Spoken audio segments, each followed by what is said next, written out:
بسم الله الرحمن الرحيم ويوم نبعث من كل أمة شهيدا ثم لا يؤذن للذين كفروا ولا هم يستعتبون. سورة النحل مجوائي په تیرې آیتو کې الله سبحانه وتعالی پر انسانانو باندې د مختلف نعمتو څه کړي ذکر یې کړی. اوس الله سبحانه وتعالی د الله د نعمتو د ناشکري د کفر د شرک د لارې د اختیارولو خرابینې انجام بد الله سبحانه وتعالی څه کوي هغه ذکر کوي چې د محشر په میدان کې الله سبحانه وتعالی د ګر انسانان راپورته کوي او بیا گواهان راپورته کوي پر د انسانانو باندې. بیا به کافرانو ته نه د خبرې کولو اجازه دي، نه به د توبه او د استغفار کولو څه دي ته اجازه دي. ول دنیا دارالعمل و په دارالعمل کې د عمل نه کوي، آخرت چې هغه څه دی دارالجزا ده، نه به د دې عذاب کمیږي او نه به دې ته موقع ورکول کیږي. نو بس دا ذکر الله سبحانه وتعالی په دې آیتو کې کوي ویوم نبعث من كل امة شهیدا، هغه ورځ چې موږ راپورته کوو د هر امت څخه شهیدا یو ګواه څوک راپورته کوو. دا تفصیل د مضمون تفصیل الله سبحانه وتعالی په سوره بقره کې او په دا آیتو کې مخکې الله پاک څه کوي بیانوي وكذلك جعلناكم أمة وسطا لتكونوا شهداء على الناس ويكون الرسول عليكم شهيدا. چې الله پاک دې امت وسط پیدا کړی یاست چې تی په نورو امتو باندې ګواه سي پاته سي او رسول صلی الله علیه وسلم پر دې باندې څه پاته سي ګواه پاته سي چې دا کوم پیغام رسول الله صلی الله علیه وسلم او انسانیت رسولی او چا د دې څخه استفاده وکړ، چا دا پروګرام دا دعوت څخه قبول کړي او چې انکار یې وکړي رسول بصور کی صلی الله علیه وسلم گواہی ورکړي چې د خلکو د دې دعوت څخه څه نه واخستي کار نه واخستي د انجام بد څخه تاسو دوچار رسو یوم نبعث چې موږ راپورته کوو من کل امت د هر امت څخه شهیدا یو گواه راپورته چې دا شی اوس ثم لا يؤذن للذین كفروا، بیا به هیڅ اجازت نه هغه چاته للذین كفروا چې څه کړي کفر کړي چې هغه خبره وکړي خبرې مو کم دي ته نه ولا هم یستعتبون، نه به د دې توبه څه کېږي قبلېږي، نه به دې ته د عذر پېښېدو موقع څه کېږي میلاویږي. ولې د آخرت چې دی هغه څه دی دارالجزا دی، هغه دارالعمل نه دی. اوس وإذا رأى الذین ظلموا العذاب، چې وویني کافران هغه خلکو چې ظلم یې کړی دی د عذاب وویني فلا يخفف عنهم، بیا په د عذاب کې به دې څخه څه نه کېږي تخفیف به نه کېږي ولا هم ينظرون او نه به دې څه ورکول کېږي موقع ورکول کېږي. اوس پر دارنګه ځای باندې دوی به هغه خپل په دنیا کې چې د بت پرستي کوم شکلونه دي دا ګڼ مشرکین به موجود دي. د بت پرستي یو شکل دا دی لکه د الحاد و دهریت د مادیت پرستي ښکار خلک دي، هغه د مختلف نظریات څه کوي اوهامو خرافاتو د غلط نظریاتو پوجا پاټ کوي، هغه خپل ورلډ ویو جوړ کړي د هغه مطابق دي څه کوي ژوند تېروي، د هغو فاسدو نظریاتو حقیقت به دې ته ښکاره شي. د هغه رنګه ډېر خلک ستا د شیطان پوجا پاټ کوي، د شیطان په لاره سي رواني، د شیطان خپله د اور د جهنم مستحق به جوړ سي او شیطان به خپل دا خبره کوي وما کان لی علیکم من سلطان الا ان دعوتکم فاستجبتم لي، چې ما پر دې باندې یو طاقت نه درلودی، ما خالي ته دعوت درکړي تی زما دعوت قبول کړي فلا تلوموني ولوموا انفسکم، شیطان به وایي ما مه ملامتوئ زه خپله یم د انجام بد سره څه یم مخامخ ولوموا انفسکم، خپل ځانونه څه وکړي ځانونه ملامت کړي چې د انجام سره څه یوس مخامخ سویس. د هغه رنګه بېجانه شیان چې بوتان دي د هغو پرستش یې کړي هغه سره د جواب ورکولو څه نه لري طاقت نه لري. دا رنګه د انبیا علیهم السلام عبادت پې کړي، انبیا علیهم السلام ته د خدای د زوی درجه ورکړي، لکه عیسی علیه السلام ته عیسایان ورکړي، یا اولیاء الله شرک پې کړي د هغوی عبادت پرستش پې کړي، هغه به د الله په ذات په صفات کې ورسره شریک کړي. پر دا موقع باندې چې دي انبیا علیهم السلام وویني د اولیاء الله وویني چې هغه ته الله پاک لوړې مرتبې او درجې ورکړي. اذا رأى الذین اشرکوا شرکاءهم، چې وویني کله د مشرکین شرکاءهم چې د رب سره دې څه ګرځولي شریکان ګرځولي دي بس خوشحاله بس دي به قالوا ربنا هؤلاء شرکاؤنا الذین كنا ندعو من دونک، په دا لوړو مرتبو باندې ناست دي د هغه شریکان دي چې موږ د دوی راغوښتي وو ما سوا ستا د ذاته چې د دوی د الله سره شریکان جوړ کړي وو هغه به انکار وکړي چې موږ خو دا خبره نه وکړې چې موږ څه وکړي موږ داسې پېژنو نه چې موږ شرک وکړي په موږ سره فالقوا الیهم القول انکم لکاذبون هغه انبیا علیهم السلام یا فرشتې یا اولیاء الله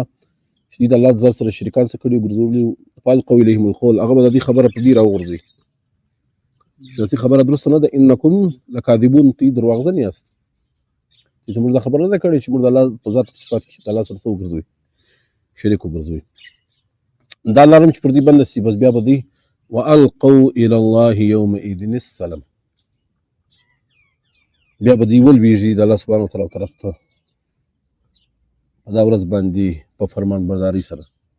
چې یا رب موږ خطا وتلي موږ څه غلطي سوې ده موږ شرک کړی دی اوس موږ ستا طرف ته خالص څه کوو رجوع کوو وضل عنهم ما كانوا يفترون ورک بسي د دې څخه ما كانوا يفترون چې کوم دي افترا کولې غیر الله څه کوي مدد غوښتي د غیر الله څه کوي عبادت کوي الذين كفروا وصدوا عن سبيل الله زدناهم عذابا فوق العذاب وصلى کوي خلق چې هغه کفر کړی دي وصدوا عن سبيل الله الله د لارې څخه خلق څه کړی دي راګرځولي دي زدناهم عذابا فوق العذاب الله پاک موږ به ورزیاتوو عذاب پر عذاب باندې نور عذاب په دې ځکه ښکاره کېږي لکه الله سبحانه وتعالی په جنت کې مراتب په جنت کې منازل څه کړي مقرره کړي دي دغه رنګه په عذاب کې هم څه شته په جهنم کې هم څه شته مراتب شته ان المنافقين في الدرك الاسفل من النار مطلب منافقین د پاره تر کافرانو نه مله پک سخت عذاب څه کړی دی هغه تیار کړی نو په جهنم کې هم څه مراتب او درجات شته زدناهم عذابا فوق العذاب الله پاک ورزیاتی عذاب پر عذاب باندې بما كانوا يفسدون وجب سي چې دې په مزکه کې څه کړی فساده برفا کړی ويوم نبعث في كل امه شهيدا عليهم من انفسهم الله پاک وايي ويوم نبعث هغه ورځ چې موږ راپورته کوو فی کل امت په هر امت کې شهیدا یو ګواه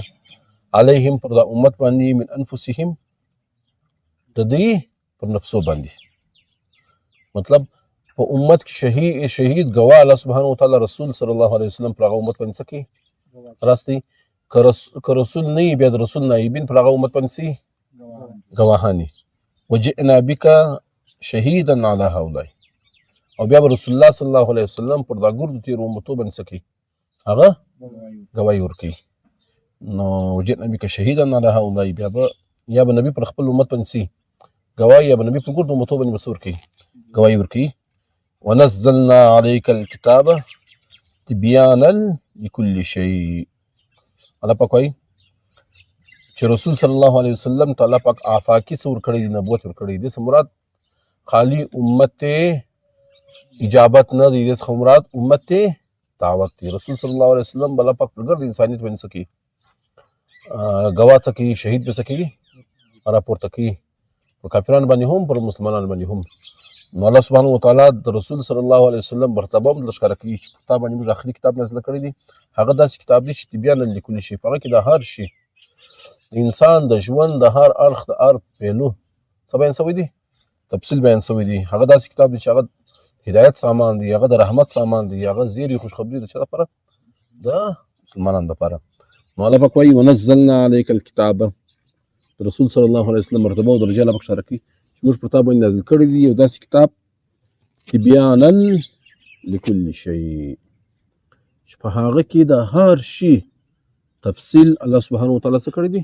بیان کړی دی د تبیانا لكل شيء څخه مراد دا دی چې الله سبحانه وتعالی پر رسول الله صلی الله علیه وسلم کوم کتاب نازل کړی دی د هدایت متعلق د اصول دین متعلق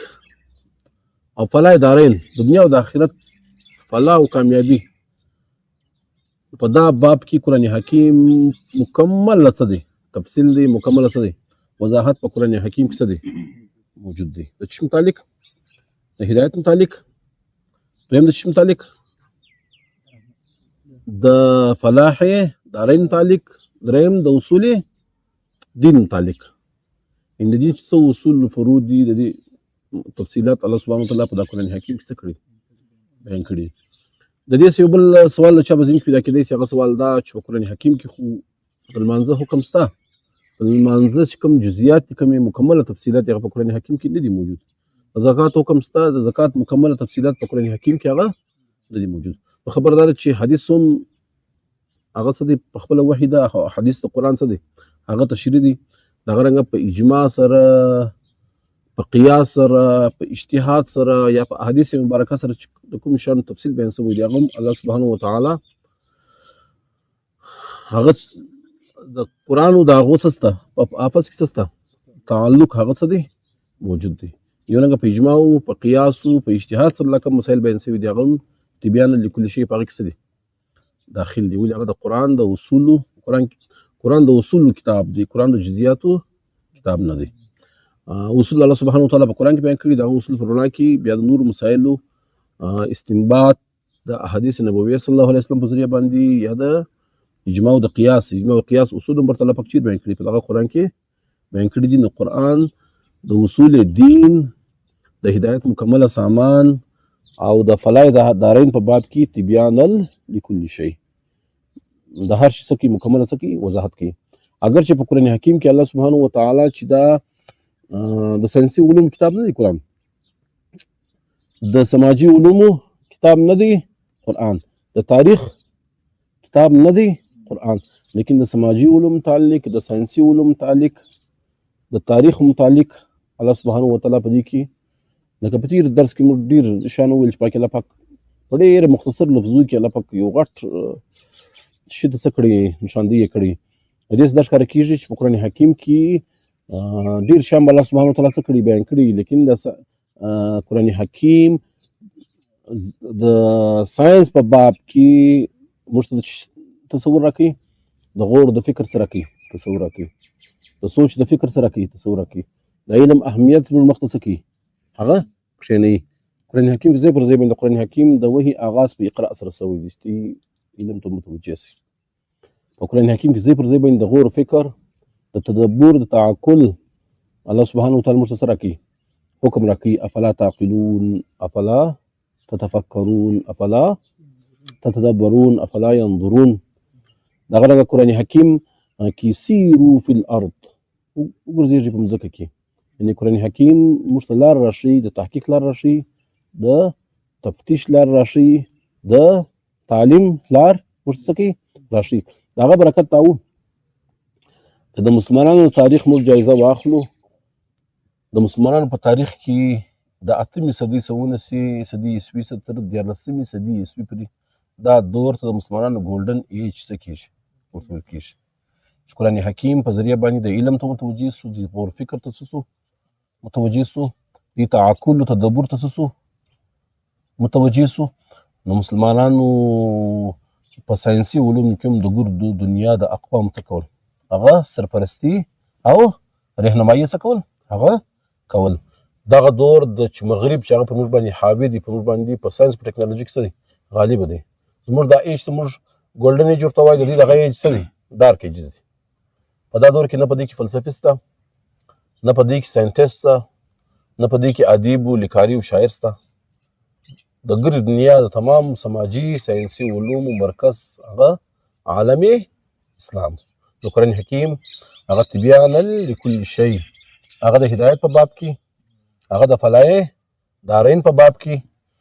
هغه د اصول دین په باب کې مکمل وضاحت هغه مسلمات څه کوي هغه ورکوي. سات د علومو د تحقیق د تفتیش طرف ته د مسلمان څه کوي هغه رهنمایي کوي. په قرآن حکیم کې د هدایت د احکامو سره سره د کائنات، د انسان او دغه رنګه د تاریخ او د ساینس هغه اشارات او دغه صورتیر سي نشاندهي او دا شان هم څه دي هغه موجود دي. لیکن قرآن کتاب د هدایت او د فلاح دارین دی. نو ونزلنا علیک الکتاب، نازل کړی دي موږ په تا باندې کتاب تبیانا لكل شی چې هغه څه کوي وضاحت کوي دا شي وهدا ورحمتا په دې کې د هدایت سامان دی او په دې کې د رحمت سامان دی وبشرا او په دې کې څه ده خوشخبري ده للمسلمین د مسلمانانو لپاره الله تعالی دې ماته او تاسو ټول ته پر دا ویلو او د عمل توفیق نصیب کړي